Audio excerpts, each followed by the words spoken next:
Assalamualaikum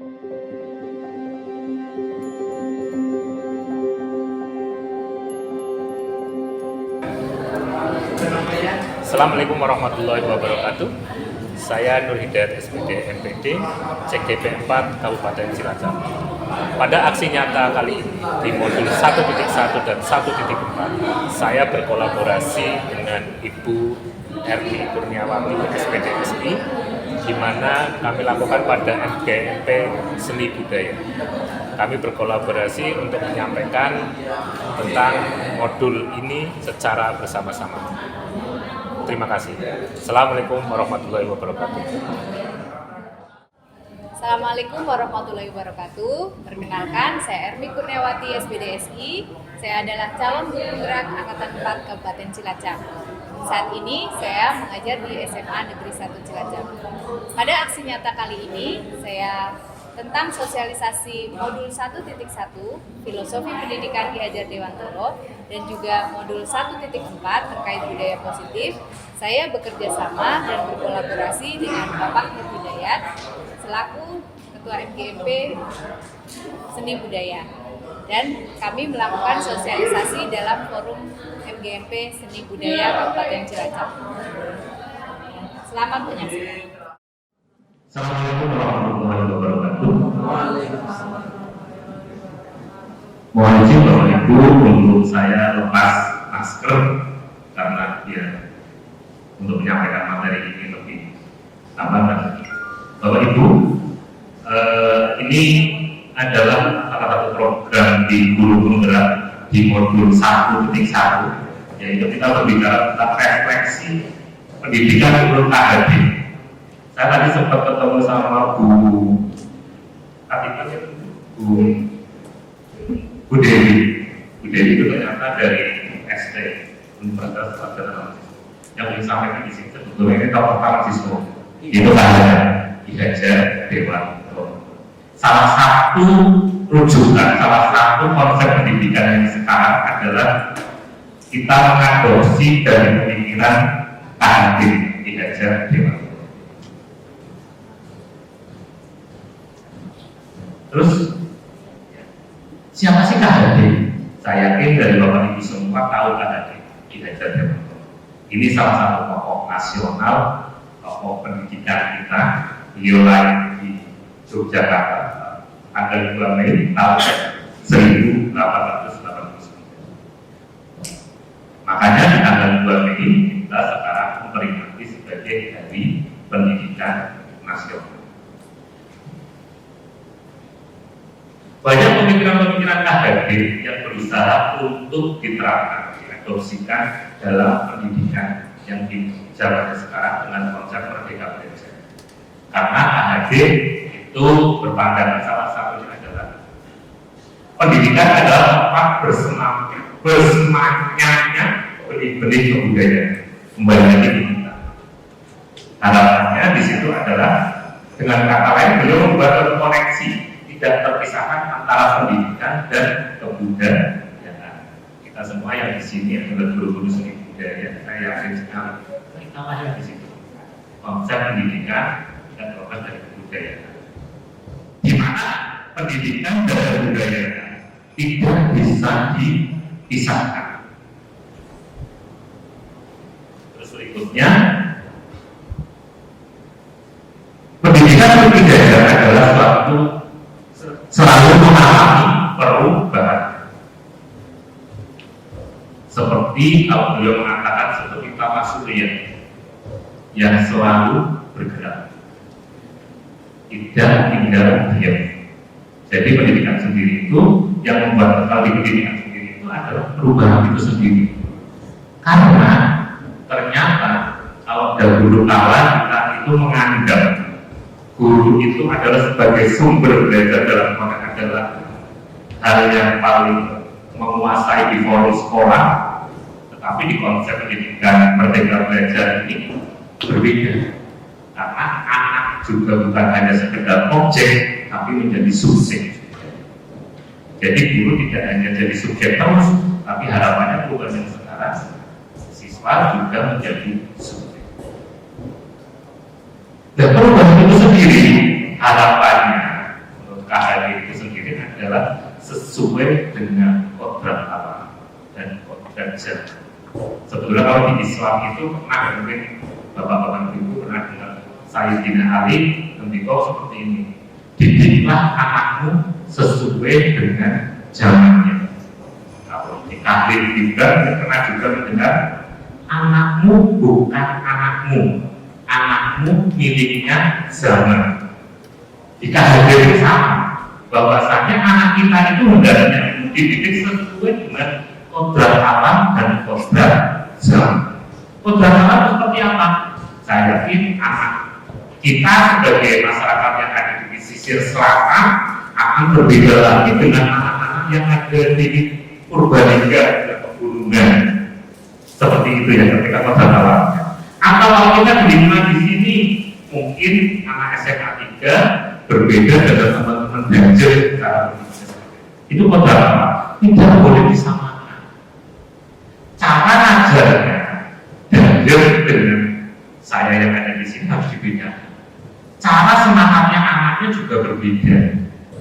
Nah, itu keinginan pemikiran-pemikiran dari kalian. Terus yang berikutnya yaitu kodrat zaman. Kodrat zaman seperti apa? Kita di zaman 4.0 seperti ini, nggak lagi anak itu diceritakan tentang bagaimana main diri-diri lagi. Atau anak bercerita tentang dulu pas zaman bapak berangkatnya itu nyebrang sungai, bawa batu gede banget, bawa sempor.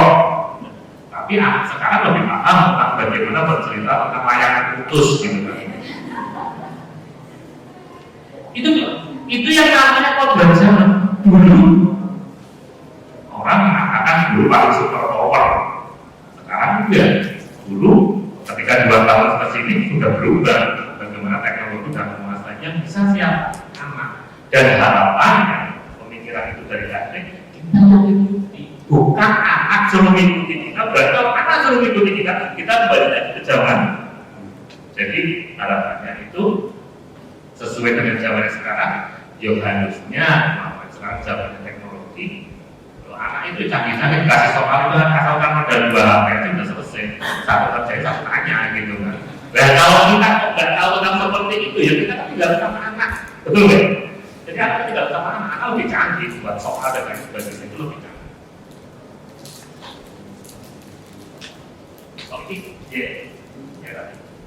Terus yang berikutnya, selain pemikiran tadi tentang perubahan, menurut kita itu Bapak Ibu itu diibaratkan petani loh.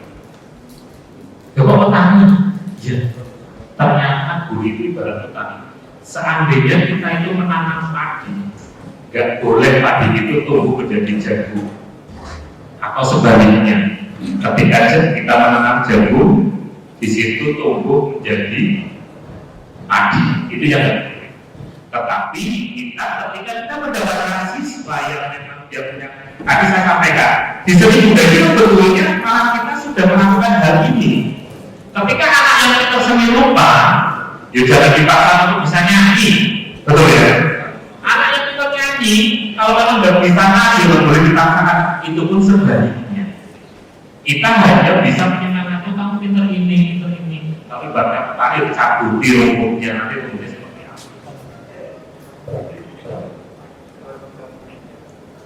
Selain itu, apa sih yang berubah?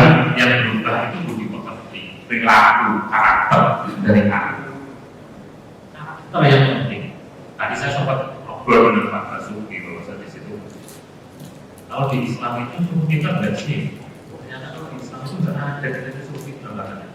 Ada disuruh memperbaiki akhlak. Nama begitu itu nggak makanan akhlak gitu. Ada ayat yang mengatakan kita suruh kita itu ada. Tapi ada yang salah, tidak salah itu cuma ikro, kita suruh baca. Dan di situ kita suruh memperbaiki akhlak. Tapi aja diturunkan itu suruh memperbaiki akhlak. Sampai sekarang belum menemui kalau anak itu suruh kita itu kan. Ini hanya gambaran. Ketika kita sebagai guru, kita hanya berfungsi hanya dapat menuntun tumbuhnya jagung kalau itu petani jagung. Tidak ada untuk memaksakan jagung itu berubah menjadi padi. Terus berikutnya, ya petani itu hanya bisa memperbaiki tanahnya. Kita itu hanya memperbaiki lingkungannya saja. Ketika anak senang dengan sendiri biasa. Jangan dipaksakan. Kadang kita yang sendiri lupa yang dia masih gambar dia. Begitu nyanyi males gitu kan. Malah ada di sini deh mereka bukan gitu kan. Noyo gitu. Karena saya sering ngomong sama anak bahwasanya kalian itu anak yang luar biasa, anak yang luar biasa. Mau kadang bapak ibu guru itu mungkin akan mereka itu kan ketika di tempat kelas, karena cuma satu pelajaran, iya kan? Saya ngomongnya kayak gitu nyemangat aja, karena kadang mereka itu betul. Saya habis dimarahin sama guru A karena saya nggak bisa. Ya sudah, saya nggak bisa menjadi ngomong. Jangan pernah ada bahwasanya ketika kamu itu nggak bisa itu karena 17 April. Cukup kalau ibu itu suruh 17 April yang mau juga. Saya itu bisa di depan kamu ngomong dengan enak-enak gini karena saya pelajaran seni rupa dan saya ajarnya seni rupa. Dan nggak usah jauh-jauh ketika seni rupa saya musik aja suruh nyanyi aja lebih tahu juga bisa tahu. Apalagi saya suruh saya matematika, saya kerja fisika.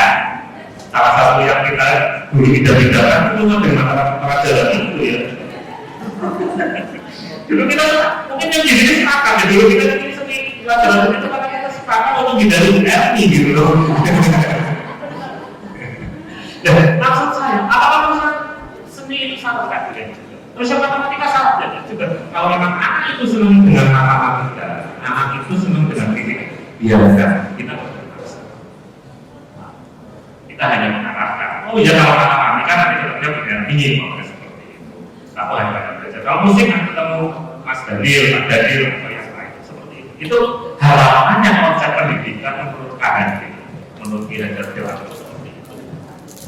Bukan lagi pendidikan di mana kalau zaman dulu sama si kita ketika SD itu suruh gambar terus sampai kabur kalau kabur itu. Besoknya kalau saya nggak bisa gambar terus saya salah gitu. Padahal ketika gurunya gambar terus saya gambar kucing itu boleh. Kalau temanya tentang hebat, begitu maksudnya. Pak Daniel sebenarnya musiknya K-pop. Masyarakat harus K-pop, karena dia nggak boleh juga. Satu saling boleh masyarakat anak itu saling penyakit itu ya juga nggak boleh. Ketika menunjukkan pemahaman bisa kita lagi di bawah itu mungkin. Oh yang terakhir, trilogi KHD apa sih? Mesti bapak ibu bilang. Tutbuli harganya ing aso sungkulono ing madyo mangan. Ini apa? Konsep ini seandainya diterapkan di kelas itu ya bagus. Tutbuli di belakang itu di depan itu menjadi contoh. Cuma sekarang di presenter yang apa? Yang itu video. Ingat, ketika kita di depan kita memberi contoh, ternyata anak kita itu butuh yang namanya contoh. Kadang kita itu kalau saya di sini gitu ya, menerapkan contohnya di mana? Iya kan? Itu tutup dan terutama adalah soal perilaku sikap. Makanya saya bilang ke anak-anak itu kalau di sini, baik itu sama. Apa sih kalau kerja pinter ya? Kamu apa sih kalau kerja hanya nilai? Ini masih sudah menjadi rahasia umum lah bahwasanya ketika nilai itu kan hanya angka, nilai itu hanya angka semuanya bisa. Terus ketika di tengah iman di orang terkata di tengah itu yang rangkul, ngajak semangat untuk anak-anak. Tadi memang bapak ibu sempat saya lihatkan karya-karya anak yang tadi yang nanti kita coba mau ada satu kita lihat. Di SMA 3 itu saya dengan anak itu tadi desain grafis. Saya belajar tapi karena mereka bapak kameranya kalau di sini ini kameranya kita punya studio desain grafis itu yang anak-anak kita punya YouTube sampai yang ada iklannya yang bikin kalau bapak ibu bilang iya cuma ikut tren yang punya enggak saya nama bapak sama bapak sama aja anak yang bikin sini saya hanya kadang diajak untuk syuting malam yaudah lalu Kalau sekarang kita ngambil di saya ingin collab sama wakil bupati, udah kan hanya seperti itu. Kalau pinternya coba, kalau di sini saya mungkin bisanya hanya edit dengan KineMaster atau Filmora, karena udah main pakai Adobe Premiere. Musiknya siapa yang bikin? Anak sendiri. Mungkin kalau Mas Daniel kenal anak kita yang namanya Juna, udah main. Makanya kami itu semuanya. Dan mixingnya di mana? Di studio itu. Di studio buat itu, tapi anak itu udah bisa mixing sendiri, ngerjain sendiri. Lu sama gurunya, pintar muridnya. Muridnya. Ya kalau ya, sudah muridnya. Tapi kalau ditanya, jago dia ya. Pintar sekali. Ya kalau bikin film sendiri, ini makanya saya bilang, ternyata anak sekarang udah bermodel kayak kita dulu. Karakter-karakter yang harusnya yang harus persis dengan gurunya. Tetapi yang sekarang kita tinggal tuturi harga yang di belakang memberi. Dan alhamdulillah saya bikin YouTube 1 tahun, 2 tahun ini ya, saya bikin 1 tahun. 1 tahun berikutnya sudah montes gitu tahun berikutnya. Cuma sekarang agak kendor lagi. Sampai beberapa kali saya tidak semana hanya untuk gimana cara bikin YouTube besar lagi tentang SMK 1 Kebumen. SMK 1 Kebumen itu pada punya jurusan yang yaitu multimedia. Tapi kita berani kalau hanya ukuran YouTube, kita punya kalau hitungan SMA di Pokto Cilacap kita masih masalah. Tapi sayang kita sudah dapat ke ini beberapa sekolah besar kayak Fatmanaber, karena udah ada itu anak-anak. Doa tuh kita punya saya cuma dorong, kita nanti bikin ini. Beberapa juga saya yang ngerjain mereka. Cuma memang kalau anak-anak kayak gini musuhnya adalah Bu Erni. Tidak ada tugas matematika, tidak ada tugas fisika. Ini makanya kami di kelas. Aku pelajarannya apa aja, Bil?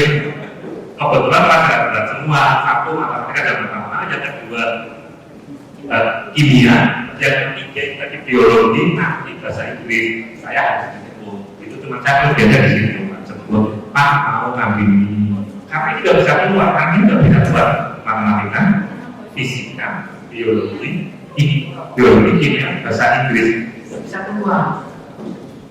Cuma anak-anak yang ini memang butuh kita open karena anak-anak ini satu dan sempat dengan pelajaran itu biasa. Sekarang jadi biasa anak-anak itu sudah tidak makanya saya mau ini anak ini. Tapi Bapak Ibu mesti paham selama 2 tahun pandemi SMA 3 besar itu bukan karena anak yang senang fisika, yang senang kimia dan senang matematika yang besar, tapi yang membesarkan nama SMA 3 salah satunya adalah anak-anak ini yang bisa matematika. Makanya kita memang biasanya biar terhadap seperti itu bahwa kepala sekolah fisika anak ini nggak pernah pulang. Kegiatannya sampai 24 jam studio. Boleh. Cuma biasanya saya duduk dengan duduk dengan guru yang lain. Jadi anak ini kadang 24 jam ya kalau kita bikin proyek itu 24 jam di sekolah. Dan kalau Ilham, dia lucu biasanya mama apa? Ibu nyanyi. Udah pulang belum? Jadi itu tantangan seperti itu. Padahal anak-anak seperti ini kan kayak kajian anak-anak yang survival tidak perlu belas kasihan. Makanya saya berusaha dari PHDW ini saya terapkan ingalso ingmatio lamunaso tuturi dan ibu saya di sekolah pagi juga sama. Sekolah di mana kayak itu belajar sama akademis. Itu saja. Itu saja untuk modul 1.1. Terus yang berikutnya adalah modul 1.4 akan disampaikan oleh Bu Erni. Terima kasih dari saya. Assalamualaikum warahmatullahi wabarakatuh.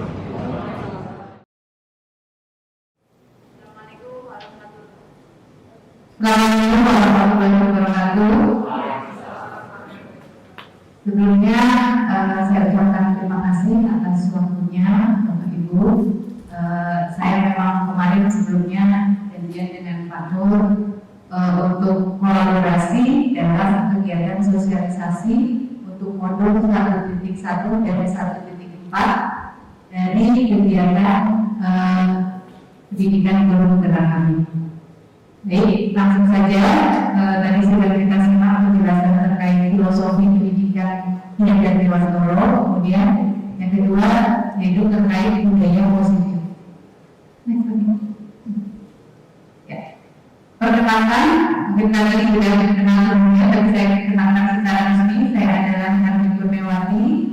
Saya guru di SMA Negeri 1 Cilacap, temannya Bu Dana, Bu Anjani. Halo Bu. Nah ini saya dan Pak Nur satu grup dengan di kelompok C2 ya. Nah nyambung dari penjelasan tadi Pak Nur terkait filosofi pendidikan KHD, bahwa kita sebagai guru itu diibaratkan sebagai petani, kemudian muridnya itu ibarat ini. Dan sekolah kita ini, lingkungan kita, inilah yang disebut kalau ibaratnya tanah.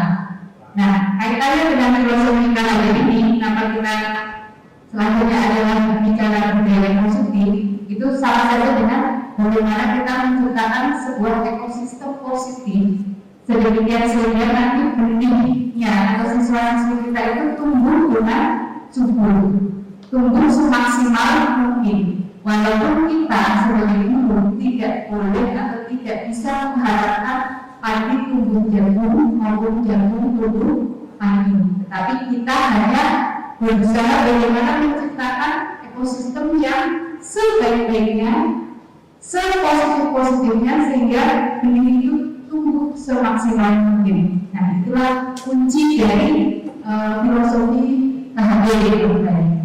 Nah terkait budaya yang positif apa saja, nanti terkait juga di dalamnya kita bicara posisi kontrol guru, kemudian ada disiplin positif, motivasi, ada 3 macam motivasi, kemudian ada keyakinan kelas tadi sempat disinggung, kemudian ada kebutuhan dasar manusia, kemudian ada di dalamnya juga ada restitusi. Nah ini adalah suatu budaya positif untuk menciptakan atau membangun disiplin positif. Nah restitusi nanti kita akan kupas lebih dalam. Nah kemudian ya nanti kita akan bahas beberapa terkait ayat teori kontrol, kemudian teori motivasi, kemudian ada keyakinan kelas, hukuman dan penghargaan, 5 kebutuhan dasar manusia, 5 posisi kontrol guru dan sedikitnya restitusi. Maaf banyak, tapi mungkin saya katakan saja tidak bisa nanti. Nah, lanjut saja dari kita dibahas. Yang pertama terkait perubahan paradigma, stimulus respon lawan teori kontrol. Jadi dulu waktu kita kuliah, menurut saya mungkin kita belajar itu teori-teori stimulus respon yang tokoh-tokohnya itu kayak Pavlov, kayak sebagai Frondai, ya. Nah itu adalah tokoh-tokoh zaman dulu bahasa tahun 1980-an atau berapa. Nah sekarang di guru penggerak kita sudah belajar teori-teori yang sudah modern yang dikenalkan oleh Diane Wilson tahun 2002 ke sini. Itulah teori kontrol yang selanjutnya akan diadaptasi mungkin juga di kurikulum barunan. Lanjut saja Pak. Nah ini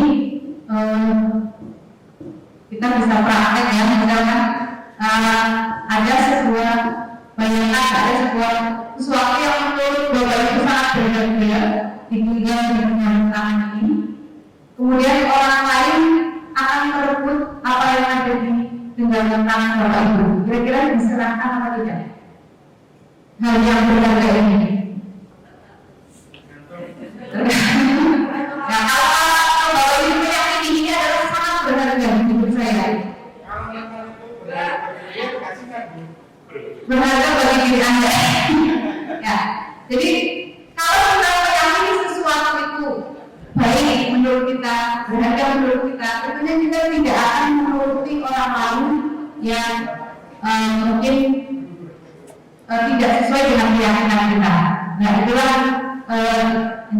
teori kontrol ya. Jadi yang bisa mengontrol diri kita atau yang bisa mengontrol murid kita adalah diri mereka sendiri. Bahwa guru dapat mengontrol murid itu adalah ilusi. Ini suatu teori Bapak Ibu, jadi sudah dibuktikan oleh Diane Gosens itu dalam bukunya.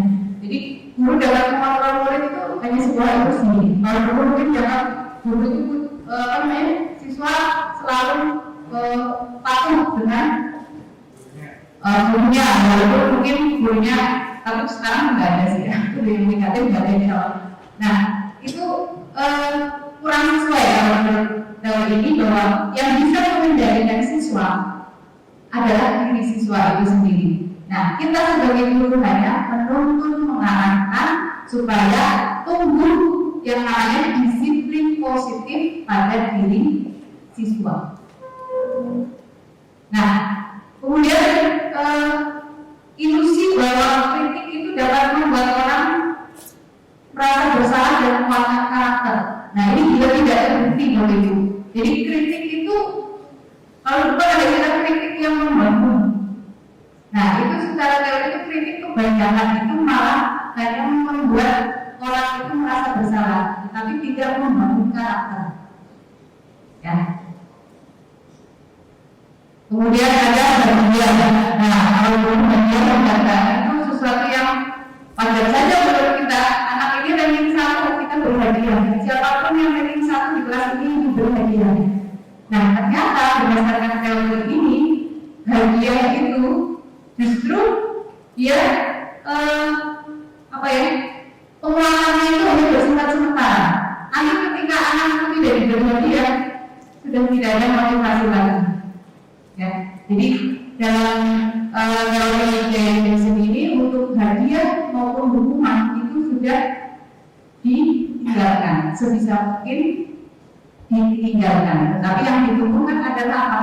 Disiplin positif, disiplin yang bersumber dari motivasi internal, bukan karena kita ingin dapat ujian, bukan karena kita tidak ingin dapat hukuman. Gitu ya. Jadi ada motivasi internal, ada motivasi eksternal. Ketika motivasi internal itu adalah motivasi yang tumbuh dari dalam diri kita, itu yang perlu dipupuk, dikembangkan, termasuk saya. Ya. Jadi saya bicara seperti ini bukan berarti saya sudah 100% menguasai dan memiliki. Maksudnya kita sama-sama bagaimana kita menerapkan itu disiplin yang bersumber dari dalam diri, termasuk ke siswa kita, agar siswa-siswi kita itu disiplin bukan karena dia takut dihukum, bukan karena dia ingin dapat hadiah dari guru atau ingin dipuji oleh orang lain, tetapi memang bersumber dari motivasi dalam diri atau menghargai nilai diri namanya. Ya. Nah, disiplin ini artinya sebenarnya itu artinya belajar. Kalau kita memahami disiplin kan sesuatu harus patuh, nah itu disiplin. Sebenarnya bukan, disiplin itu secara arti bahasa itu adalah artinya belajar. Dan ini itu berkonotasi merupakan disiplin diri.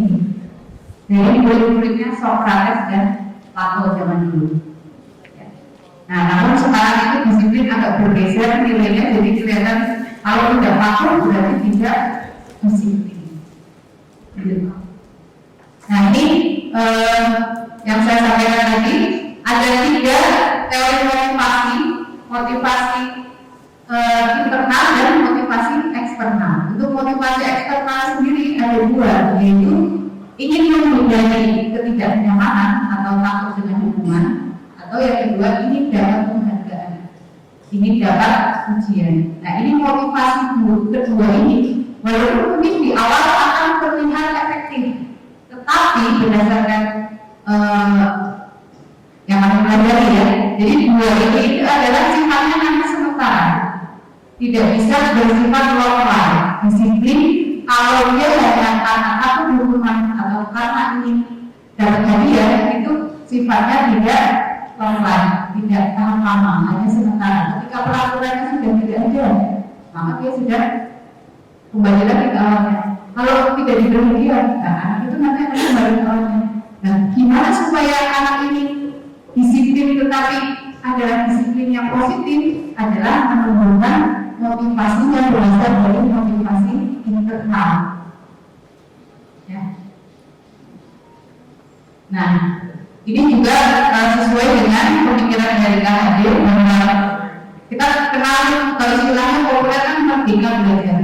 Nah, merdeka itu sendiri artinya tidak hanya terlepas dari perintah, tetapi dia juga cakap memerintah diri sendiri. Nah, ini sebenarnya sangat mulia, sangat keren sekali pemikiran KHD.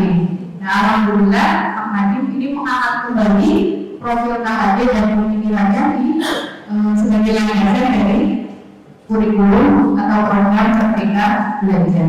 Sebenarnya kita sudah lama mengenal KHD, tapi kita mungkin hanya tuturi harganya ini, tinggal tuturo imajinasi atau tuturi harganya itu aja dari slogan, tetapi tidak kurang memaknai. Sebenarnya kalau memaknai ini juga sudah sangat keren sekali.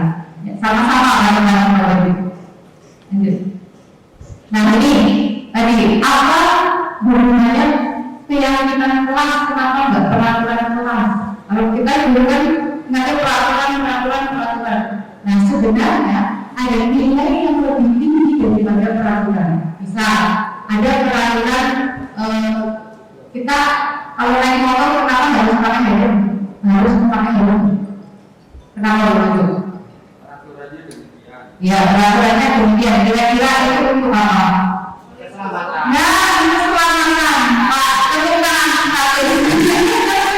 Keselamatan. Nah, itulah yang disebut keyakinannya.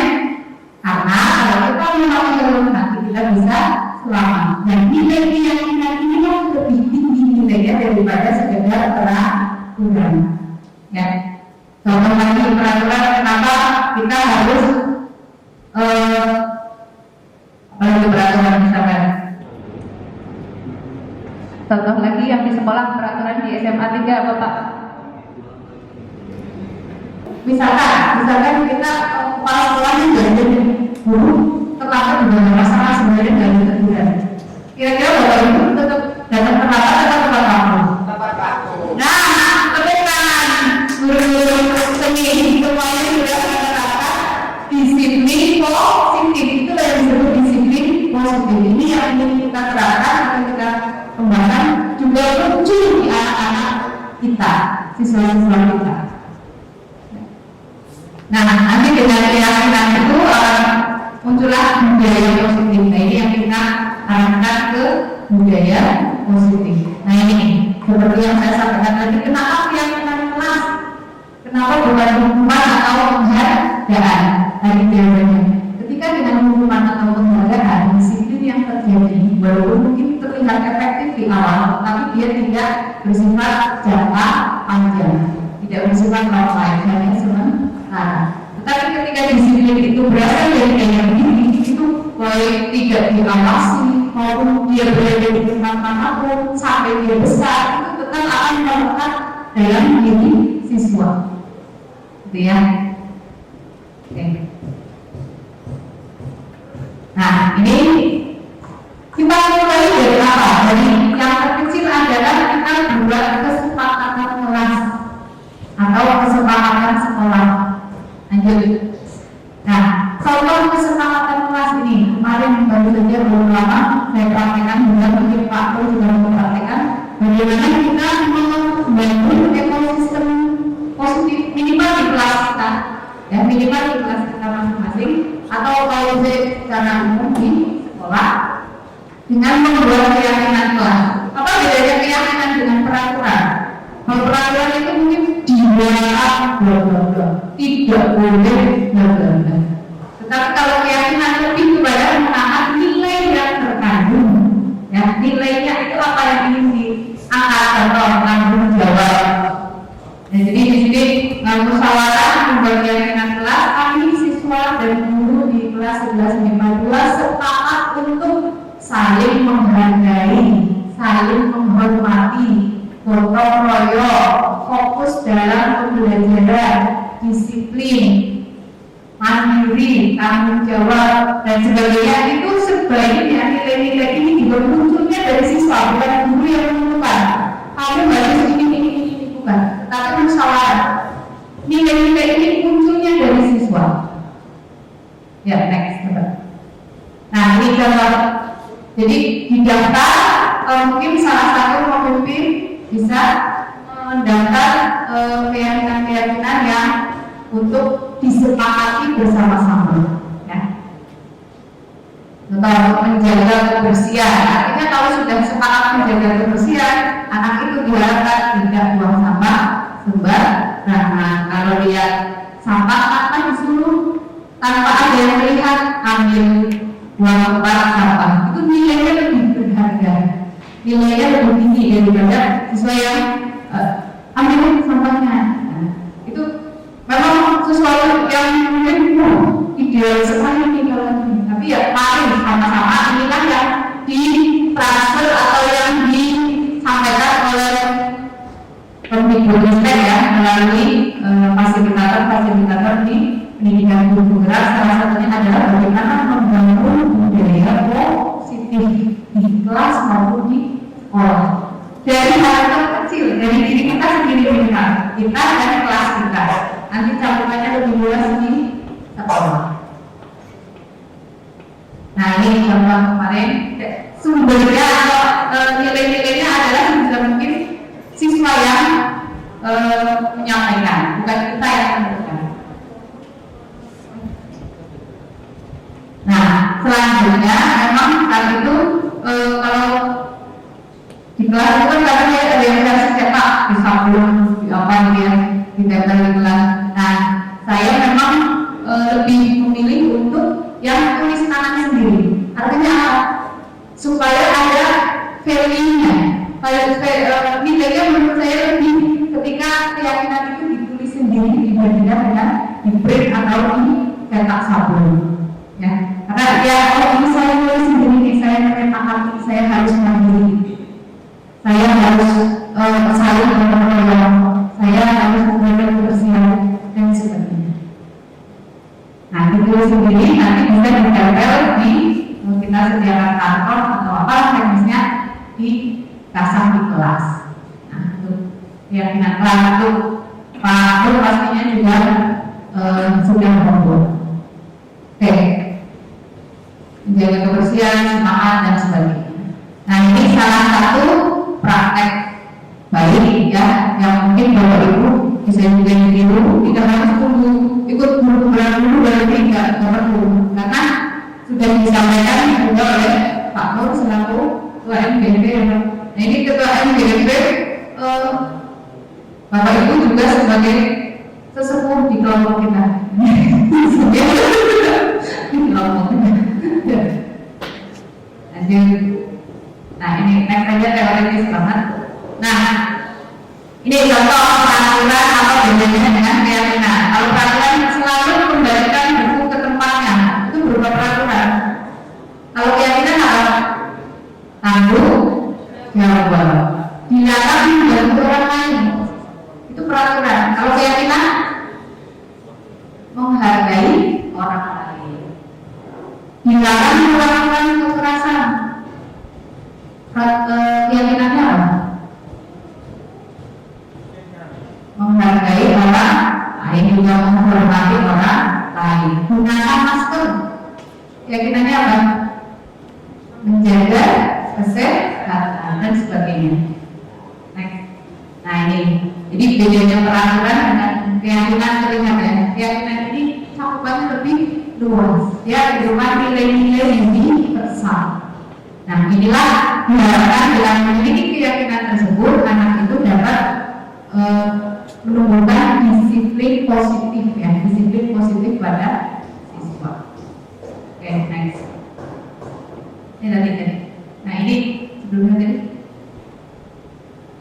Nah, ini dihukum oleh penghargaan. Kalau misalnya dari sana itu penghargaan itu sebenarnya hampir sama dengan hukuman. Ketika kita menghargai anak ini karena juara satu, sebenarnya kita sedang menghukum siswa yang lain yang tidak juara satu dengan tidak memberi hadiah. Itu artinya.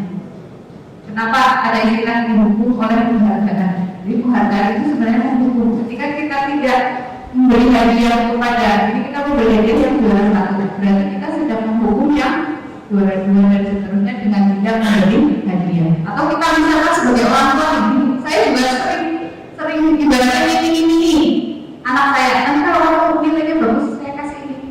Tetapi ketika tidak bagus, berarti saya sedang menghukum anak saya karena nilainya mungkin tidak misalkan kalau nilainya 90 saya beri hadiah, ternyata dia hanya 85, saya tidak jadi kasih hadiah. Nah, berarti saya sedang menghukum dia. Itu maksud dari dihukum oleh penghargaan. Jadi hukuman dan penghargaan dalam teori kontrol ini disingkirkan dulu, walaupun tidak menutup kemungkinan ketika orang harus dilakukan tidak masalah, ya.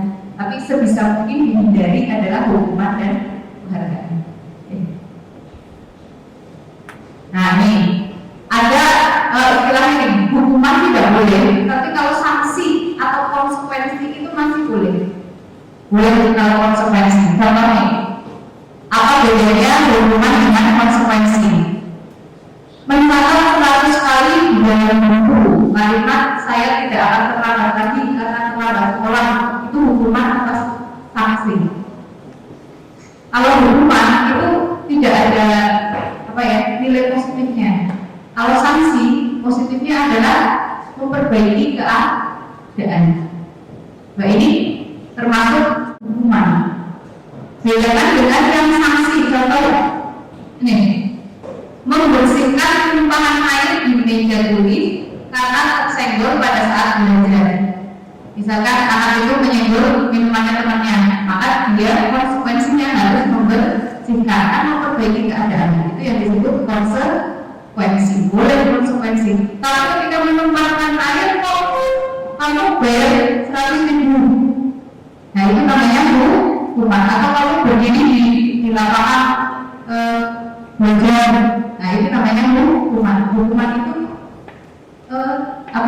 dianggapnya itu dampaknya tidak kurang positif, tidak positif, malah justru membuat anak itu merasa bersalah dan jadi down. Beda dengan konsekuensi, ini adalah mengarahkan supaya anak itu nanti selanjutnya lebih disiplin. Oke, lanjut. Teman-teman lagi. Nih, lari memenuhi lapangan basket 2 kali ketika terlambat pelajaran matematika. Itu hukuman. Pelajaran matematika pernah. Beda ketika yang memberi hukuman itu misalnya gurunya nggak cuma sedang praktek olahraga. Atau kalau terlambat sekali 2 kali keliling lapangan basket, itu merupakan konsekuensi. Ada nilai positifnya masih karena olahraga. Jadi dalam budaya positif ini hukuman ditinggalkan, konsekuensi masih diperbolehkan. Oke. Nah, ini kenapa hukuman itu ditinggalkan? Ini alasannya. Kenapa konsekuensi masih diperbolehkan? Ini alasannya. Jadi kalau hukuman itu alatnya nanti konsep dirinya jadi merasa bersalah, malah justru dendam dan sebagainya. Kalau konsekuensi, ya ini masih mengarahkan kepada konsep diri yang baik dan anak belajar untuk mematuhi peraturan dan sebagainya. Ya, nah, kemudian kebutuhan dasar manusia, ada 5 kebutuhan dasar manusia, yaitu kasih sayang, penguasaan perasaan kebebasan, kesenangan, dan yang utama di tengah ini adalah kebutuhan bertahan hidup. Ini semua manusia, ini teori ya. Jadi kalau teori itu kan berarti sudah berdasarkan sumber-sumber yang data. Nah ini, jadi setiap perilaku itu didasarkan pada kebutuhan dasarnya. Anak itu mungkin di kelas kok lempar-lemparan bola, lempar-lemparan kertas. Nah mungkin dia sudah ingin memenuhi kebutuhan kesenangan. Nah tinggal kita sebagai guru bagaimana mengarahkan kebutuhan anak ini disalurkan secara positif. Nah mungkin dia bilang kita bisa beri anak itu suruh nyanyi di depan, secara kreativitas dulu. Tapi kebutuhan anak melakukan sesuatu perilaku adalah atas dasar memenuhi kebutuhan. Nah, dan seterusnya ada contoh-contoh banyak. Nah, ini contoh. Aku bosan masa belajarnya gitu-gitu aja dengan ibu guru saja. Nah ini sebenarnya dia sedang mencari kebutuhan apa anak itu? Bosan. Kesenangan, ya. Aku sebel gambar aku tidak rapi, malah sama ibu guru ditunjukin di depan kelas. Dia sedang memenuhi kebutuhan akan penguasaan.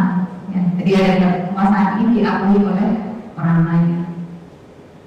Nah ini dan sebagainya. Nanti terlalu banyak. Nah ini posisi kontrol guru.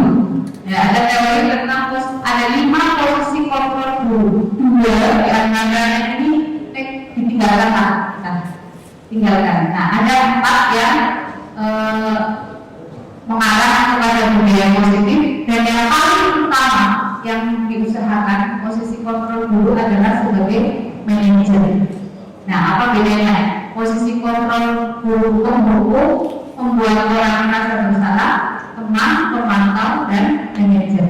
Kalau posisi pemhukum mungkin guru seni, belajar ya menghukum siswanya tidak berwarna. Jadi renangnya guru fisika, matematika, menghukum.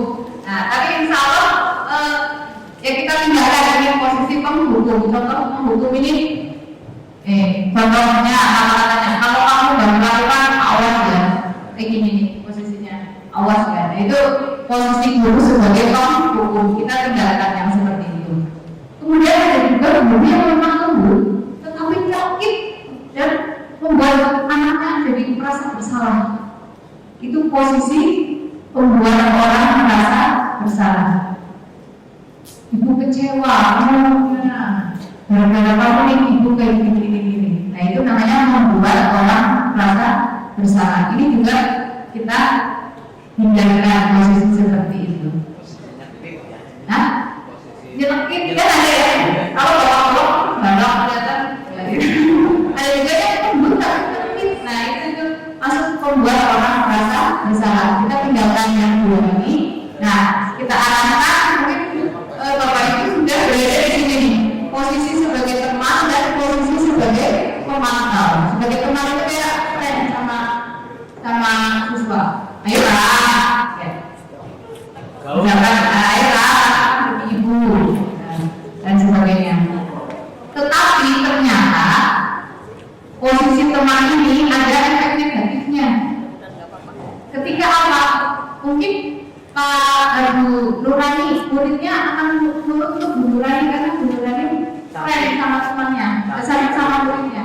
Tetapi ketika gurunya bukan Bu Nurani, siswa ini bisa jadi tidak nurut. Nah, itulah ada dampak negatif dari posisi sebagai teman. Walaupun ini sudah mengarahkan kepada identitas berhasil, tapi kontrolnya masih dari kontrol luar.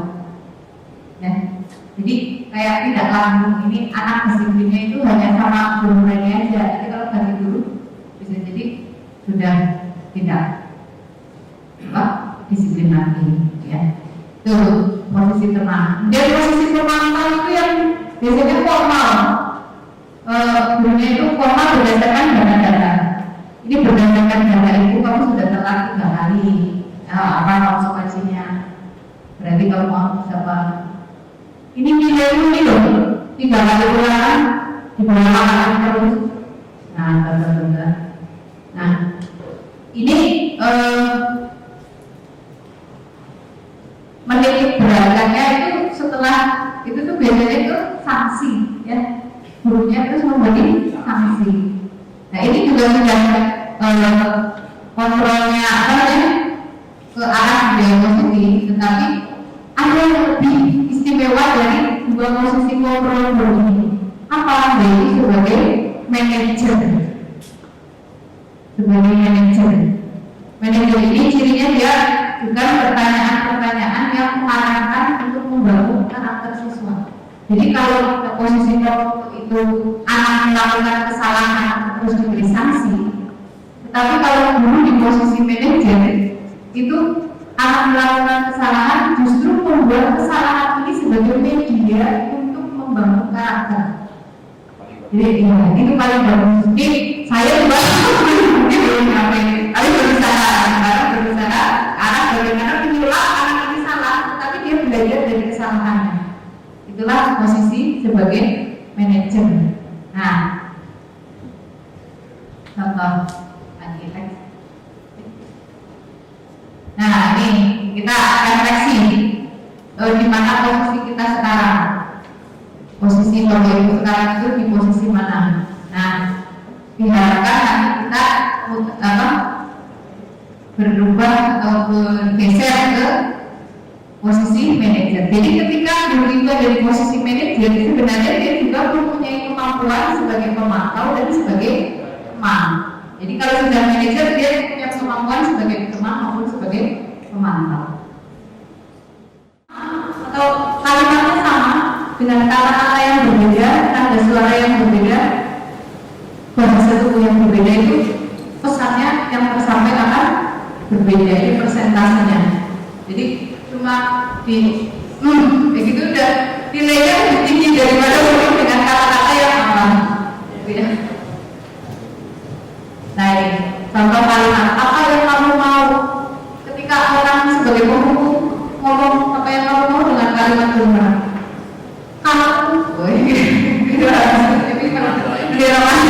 Nah, sebagai pemantau lebih formal, sebagai teman dan sebagainya, ini nadanya bisa berbeda masing-masing guru. Nah, ini tadi ada 5 ya, teman-teman. Terus lanjut aja, ya.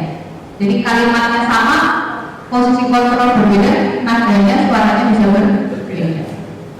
Saya praktek sendiri nanti. Next saja. Nah, apa itu restitusi? Yang terakhir. Restitusi adalah proses menciptakan kondisi bagi murid untuk memperbaiki kesalahan mereka sehingga mereka bisa kembali kepada kelompok mereka dengan karakter yang lebih kuat. Dari Gosen tahun 2004. Jadi ilmu-ilmu yang dipelajari di pendidikan guru penggerak, makanya tadi Pak Nur menyarankan Bapak Ibu diharapkan ikut guru penggerak, nanti ada angkatan ke-6 dan seterusnya.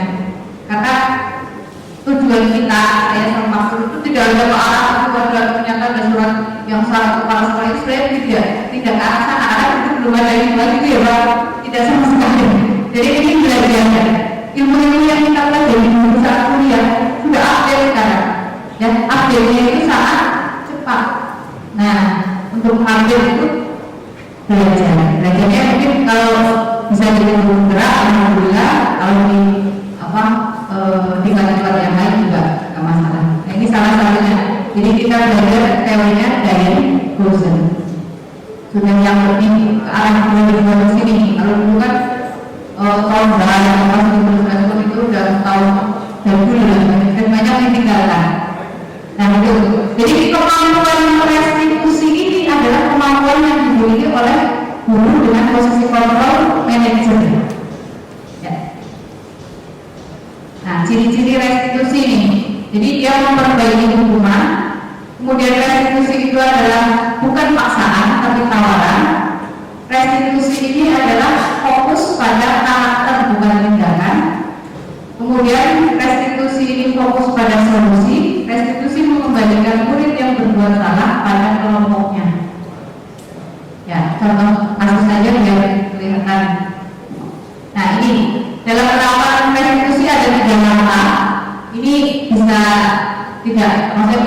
bisa fleksibel ya. Yang pertama, menstabilkan identitas. Yang kedua, validasi tindakan yang salah. Yang ketiga, menanyakan keyakinan. Nah, menstabilkan identitas itu ketika anak sudah salah, merasa takut kayak gini, buat terus gini. Tetapi kalau orang di guru sebagai manajer itu justru menstabilkan identitas anak. Jadi dipombong. Nah, sebenarnya bapak ibu mungkin sudah melakukan itu sih, cuma belum tahu namanya itu berarti mesti dipombong sih. Udah apa-apa, namanya manusia pasti pernah salah, dulu juga pernah salah, dulu sampai stabil, itu namanya menstabilkan. Baru kemudian validasi tindakan yang salah. Ya mungkin melakukan itu karena ingin memenuhi kesenangan, tetapi caranya itu salah, keliru, harusnya bagaimana dan sebagainya. Itu validasi tindakan salah. Kemudian menanyakan keyakinan. Nah, keyakinan apa yang kamu langgar? Kamu ingin menjadi orang seperti apa dan sebagainya. Jadi sebenarnya bapak ibu mungkin pernah ya melakukan yang ini, cuma namanya belum tahu. Namanya adalah merestitusi. Jadi anak yang bersalah ini dibawa belajar dari kesalahan. Nah, ini contoh menstabilkan identitas, tak apa-apa dan sebagainya. Tetapi menstabilkan itu bukan berarti membenarkan kesalahan. Itu sama sekali tidak ya. Menstabilkan yang dilakukan dan sebagainya. Validasi tindakan yang salah. Nah, kamu pasti punya alasan melakukannya, tapi caramu keliru dan sebagainya. Validasi tindakan yang salah. Apa yang bisa kamu lakukan dengan lebih baik besok dan sebagainya. Nah, ini kalimat ini kan formal. Tentunya kalau kita beneran tidak pernah ngomong kalimatnya kalimat kita sendiri lah, tapi intinya tercapai. Validasi tindakan salah. Next. Nah, menanyakan keyakinan. Ini biasanya kata-katanya seperti ini. Kamu ingin jadi anak seperti apa? Apa nilai keyakinan kelas yang kamu langgar dan sebagainya. Nah, jadi guru dengan posisi manajer ini pandai mengintervensi anak supaya dia belajar dari kesalahan. Next. Nah, ini ada video skenario restitusi. Guru pikir ingin langsung melerai mereka dan membawa mereka ke ruang kepala sekolah. Ibu kepala sekolah, Bu Suti, menanyakan Dino tentang keyakinan sekolah yang telah disepakati, yaitu tentang sikap saling menghormati. Ibu Suti melanjutkan bertanya pada Dino, apakah Dino bersedia memperbaiki kesalahan yang telah dilakukan terhadap Anto? Dino pun mengangguk. Kemudian Ibu Suti balik bertanya kepada Anto, apa kebutuhan Anto dalam peristiwa ini? Anto menjawab, saya perlu kancing saya diperbaiki, Bu. Ibu saya akan sangat marah kalau melihat kancing baju saya copot sampai 3 kancing begini. Ibu Suti pun kembali bertanya pada Dino, apakah dia bersedia menjahitkan kembali ketiga kancing Anto tersebut. Kesal, Dino mendanggapi, menjahit? Mana saya tahu gimana menjahit, Pak. Ibu Suti meneruskan, apakah kamu bersedia belajar menjahit? Dino berpikir sejenak, memandang ke meja Anto dan menanggapi, yang mengajari siapa? Saya siapa, Bu? Dengan cepat Ibu Suti menjawab, Pak Irfan, guru tata busana. Dino menyetujui dan sepanjang siang itu belajar menjahit, memperbaiki kemeja Dino. Terakhir terlihat jam pulang sekolah kedua laki-laki tersebut bercengkrama dan bersendang gurau kembali. Nah, disinilah Bu Suti berposisi sebagai manajer. Anak ini salah, tetapi diselesaikan dengan sangat bagus oleh Bu Suti. Sedemikian sehingga Dino dan Anto tetap bersahabat. Antonya kebutuhannya juga tercapai. Kancingnya sudah dijahit oleh si Dino, dan Dino pun karakternya menjadi lebih kuat. Nah, inilah yang disebut restitusi. Ya, mulia sekali, bagus sekali. Nah, kita sama-sama belajar, ya, sama-sama belajar. Nah, itu harapannya. Kalau kita bilang, Pak Nur sama saya bilang ini, Bu Suti pasti alumni guru penggerak. atau yang sudah pernah tahu tentang ilmu bagaimana menjadi manajer. Nah, demikian mungkin dari saya. Nah ini silakan Bapak Ibu merefleksi masing-masing di mana posisi kontrol Bapak Ibu diharapkan semua bisa mengarah ke posisi manajer. Terima kasih. Demikian dari saya. Terima kasih atas waktu dan perhatiannya. Wassalamualaikum warahmatullahi wabarakatuh.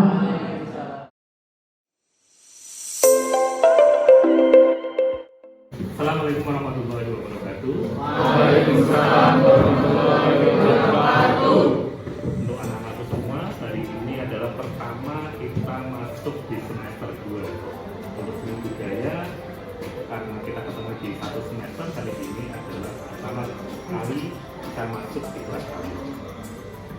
Karena pertama kali saya harus melakukan yang namanya adalah kesepakatan kelas.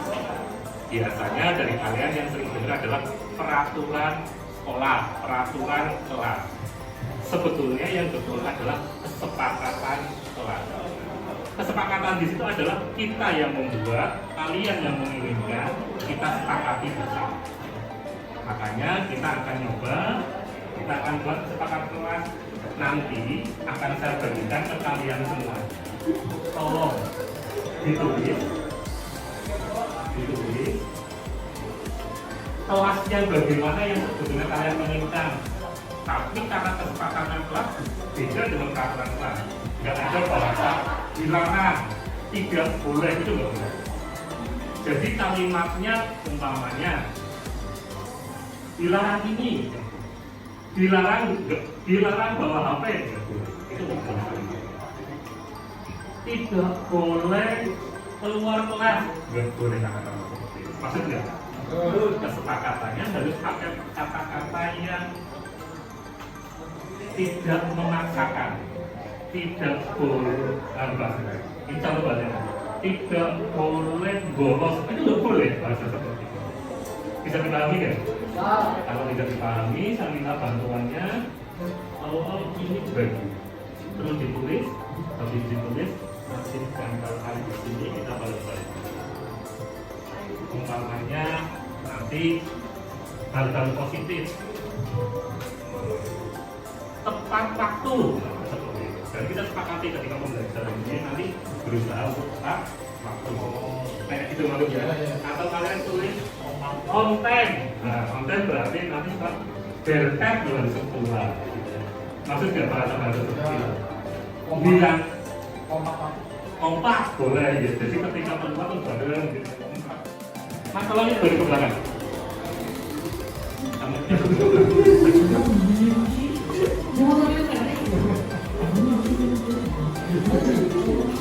Sama begini. Satu anak dapat dua.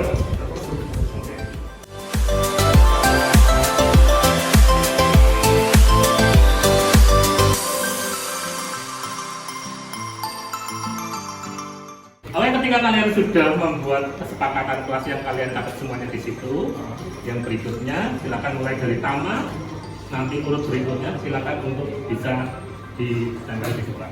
Nanti kita tarik kesimpulan bersama-sama. Silakan teman.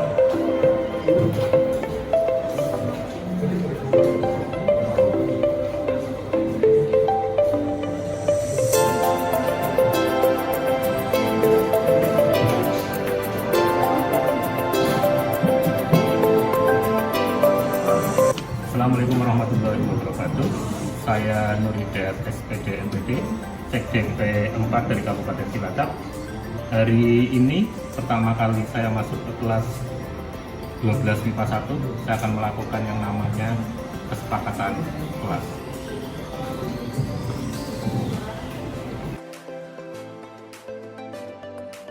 Saya Fauzan, saya dari kelas 12 MIPA 1. Dengan adanya kesepakatan kelas ini yang biasanya cuma ada peraturan sekolah, peraturan kelas. Dengan ada ini membuat saya lebih semangat belajar karena kesepakatan yang saya buat dari kelas-kelas sebelumnya akhirnya terwujud di kelas 12 ini. Terima kasih. Nama saya Herani Nurul Azizah dari kelas 12 MIPA 1. peraturan sekolah sangat berbeda dengan kesepakatan kelas, yang dimana kesepakatan kelas ini dibuat dari kita dan untuk kita. Saya harap kesepakatan kelas ini dapat diwujudkan dengan baik, bukan hanya diri saya maupun dari teman-teman saya, agar kelas ini menjadi kelas yang menjadi trendsetter bagi kelas lainnya. Terima kasih.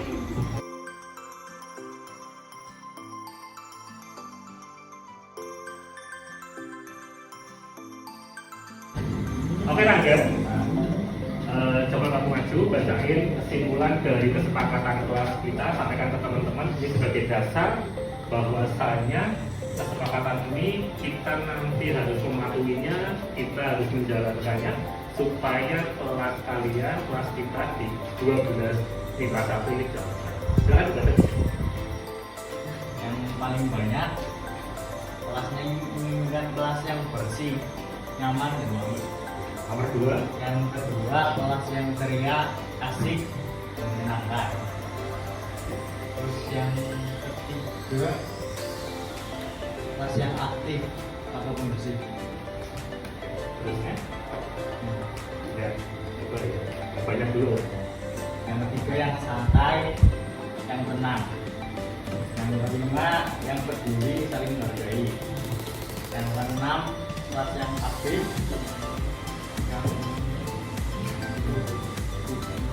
Kelas kompak. Ini adalah salah satu kesepakatan kelas kita. Harapannya kita bisa menjalankannya. Kelas MIPA bisa kondusif, bisa bersih dan lain sebagainya. Tepuk tangan untuk kalian semua. Nah,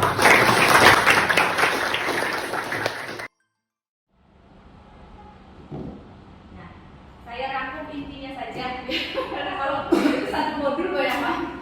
Intinya bahwa pembelajaran menurut Ki Hajar Dewantara itu adalah pembelajaran yang memerdekakan murid. Jadi tujuan pendidikan menurut Ki Hajar Dewantara adalah memerdekakan murid. Kita mengembangkan bagaimana potensi murid itu sesuai kemampuan masing-masing sampai dengan tujuan akhirnya adalah mencapai survive and happy. Jadi yang penting itu pada akhirnya adalah mereka menjadi manusia-manusia yang merdeka dan bahagia serta survive di kehidupannya mendatang. Yang pertama berarti poin utamanya adalah berorientasi pada murid. Nah, kita mungkin sudah atau sering sudah dengar student center learning, gitu ya, pembelajaran yang berpusat pada murid. Nah, itu termasuk juga merupakan salah satu pemikiran dari Ki Hajar Dewantara bahwa kita sebagai pendidik sebisa mungkin berorientasinya pada murid. Walaupun saya sering merasa mungkin rasanya sudah berorientasi pada murid, tapi ternyata belum, itu sering terjadi. Karena saya atau kita mungkin ya kebanyakan itu masih berorientasinya pada materi. Itu yang baru saja saya resapi, saya refleksikan kita ini selama ini ya, karena mungkin siswa-siswa kita kan memang yang bagus-bagus dulu berorientasinya pada materi, memang harus tuntas 100% materi ya dulu. Nah sekarang saya mendapati kita semuanya kan mendapati siswa kita bervariasi, yang pintar ya kita layani sampai dengan semaksimal dia. Tetapi yang ini di bawah ini juga tidak bisa mereka dipaksakan untuk sampai dengan segini, gitu kan? Nah kita yang malai, kita yang memang manut atau bahasanya Ki Hajar itu berhamba pada siswa. Jadi sesuai kebutuhan siswanya. Nah siswa-siswa ini kan mungkin arahnya nanti bukan arahnya itu mereka bukan ke arah yang tinggi-tinggi, matematika juga tidak terlalu berkontribusi dengan dia di masa depannya. Jadi kita yang agak menurunkan sampai dengan yang penting dasar-dasarnya atau minimal yang dia dibutuhkan dalam kehidupan itu diberikan dengan maksudnya daripada ini tidak sama sekali kan, mending walaupun dasar tapi dia ya tuntas bisa, itu maksud saya. Nah itu salah satu pemikiran Ki Hajar Dewantara ini terkait dengan kodrat alam dan kodrat zaman. Nah itu yang saya ceritakan, kodrat alam bahwa manusia itu atau anak itu sudah punya kodratnya masing-masing. Jadi lahir itu sebenarnya sudah ada kodrat, dia besok akan bagaimana itu sebenarnya sudah tertulis. Kita sebagai pendidik hanya menguatkan sisi-sisi positifnya dan meminimalkan sisi-sisi negatifnya. Jadi ada namanya teori konvergensi, maksudnya ya. Jadi teori konvergensi itu bahwa anak terlahir sudah membawa catatan masing-masing, tapi catatan itu masih kurang. Nah, tugas pendidikan itu menebalkan catatan-catatan yang baik dan membiarkan kurang atau bahkan lebih kurang catatan-catatan yang negatif. Nah, itu menurut saya juga termasuk oh iya ya, anak itu sebenarnya udah ada kodratnya loh. Itu dia dari motor. Iya, bagus banget kan. Kita baru ibaratnya Perguruan tinggi Pak. taman siswa. Nah ya, pertama kali bener diajar Dewantoro. Nah, pertama kali diajar Dewantoro. Jadi diajar Dewantoro ini termasuk Pak Nadiem ya. Menurut saya itu dia sangat jenius juga mengangkat kembali pemikiran diajar Dewantoro dalam program Merdeka Belajar. Jadi program Merdeka Belajar itu sebenarnya terinspirasi dari pemikirannya diajar Dewantoro. Jadi Merdekanya itu bagaimana?